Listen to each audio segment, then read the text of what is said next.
Now, we are living in troubling times. Our highest leaders have treated our closest allies with disrespect and disdain. While some would argue that some of what we are seeing is political theater, the poor and disenfranchised around the world are dying as a result. The goodwill that generations of Americans have fought and died for is being lost.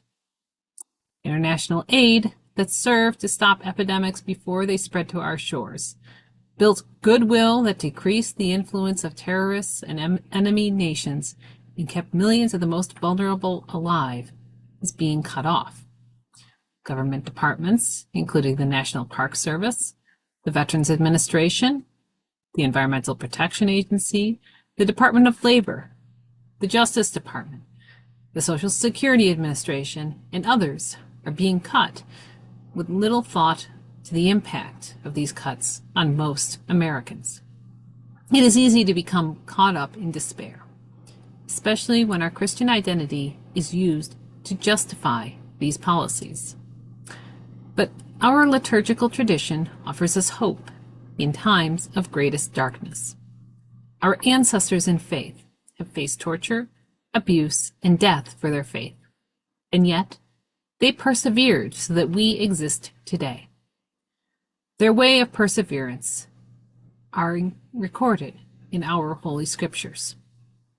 In these times of Lent, we as followers of Jesus are asked to once again remember who we are, and that these stories of perseverance are stories not just of our ancestors, but of us as well. In our Gospel, we hear of Jesus being led out into the wilderness after he was baptized by John in the Jordan. At that baptism, a crowd had seen the heavens open, a dove descend, and a voice from heaven declare that Jesus was God's Son, who God loved and with whom God was well pleased. Jesus was no longer just the 30-year-old carpenter's son from Nazareth. He was the Son of God. In that moment, Jesus had to decide what that meant. He was the Son of God. As the evangelist tells us, he was the Word made flesh. In a time and place in which mortal men would declare themselves gods and ruled as divine beings on earth, Jesus had a unique right to do so. Being not just fully divine, but fully human, the temptation to do so was real. And so there is this story of testing that we read today in our gospel. Now, we are not the Word made flesh. We have not existed from before creation. We are mortals. We cannot command a stone to become a loaf of bread. But human beings can be tempted by power, wealth, and their confidence in their own knowledge and wisdom.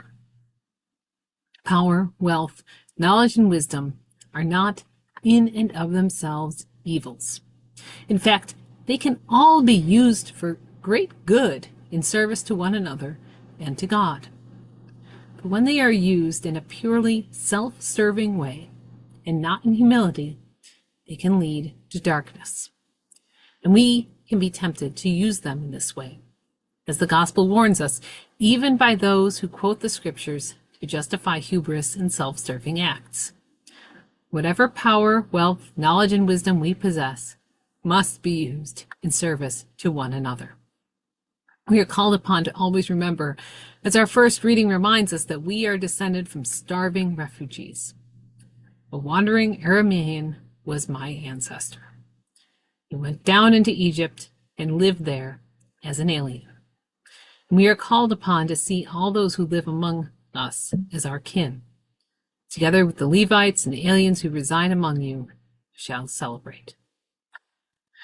And when we live in humility before our God and one another, we are reminded, as Paul writes, everyone who calls on the name of the Lord shall be saved.